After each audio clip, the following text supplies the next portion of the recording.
లేవీయకాండము 3వ అధ్యాయము. అతడు అర్పించునది సమాధాన బలియైన ఎడల అతడు గోవులలోనిది తీసుకుని వచ్చిన ఎడల అది మగదేగాని ఆడుదేగాని యెహోవా సన్నిధికి నిర్దోషమైన దానిని తీసుకునిరావలెను. తాను అర్పించు దాని తలమీద తన చెయ్యి ఉంచి ప్రత్యక్షపు గుడారము యొక్క ద్వారమున దానిని వధింపవలెను. యాజకులగు అహరోను కుమారులు బలిపీఠము చుట్టూ దాని రక్తమును ప్రోక్షింపవలెను. అతడు ఆ సమాధాన బలిపశువు యొక్క ఆంత్రముల లోపలి క్రొవ్వును ఆంత్రముల మీది క్రొవ్వంతటిని 2 మూత్రగ్రంథులను వాటి మీదను డొక్కల మీదనున్న క్రొవ్వును కాలేజము మీదను మూత్రగ్రంథుల మీదనున్న వపను యెహోవాకు హోమముగా అర్పింవలెను. అహరోను కుమారులు బలిపీఠము మీద అనగా అగ్నిమీది కట్టెలపైనున్న దహనబలి ద్రవ్యముపైని దానిని దహింపవలెను. అది యెహోవాకు ఇంపైన సువాసనగల హోమము.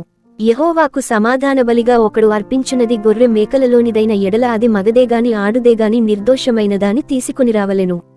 అతడర్పించు అర్పణము గొర్రెపిల్లయైన ఎడల యెహోవా సన్నిధికి దానిని తీసుకుని రావలెను.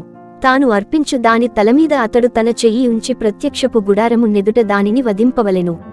అహరోను కుమారులు బలిపీఠము చుట్టూ దాని రక్తమును ప్రోక్షింపవలెను.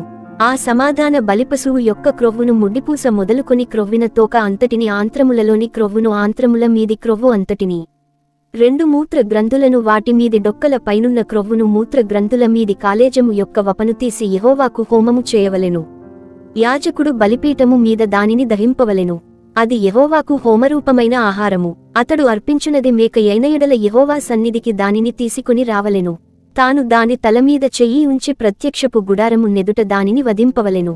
అహరోను కుమారులు బలిపీఠము చుట్టూ దాని రక్తమును ప్రోక్షింపవలెను. తాను దానిలో అర్పించు ఆంత్రములను కప్పు క్రొవ్వును ఆంత్రముల మీది క్రొవ్వు అంతటిని 2 మూత్ర గ్రంథులను వాటి మీది డొక్కలపైనున్న క్రొవ్వును 2 మూత్ర గ్రంథులపైనున్న కాలేజము యొక్క వపను యెహోవాకు హోమముగా అర్పింపవలెను. యాజకుడు బలిపీఠము మీద వాటిని దహింపవలెను. క్రొవ్వంతయు యెహోవాదే. అది సువాసనగల హోమ రూపమైన ఆహారము. మీరు క్రొవ్వునైనను రక్తమునైనను తినకూడదు. అది మీ తరతరములకు మీ నివాస స్థలములన్నిటిలోనూ నిత్యమైన కట్టడ.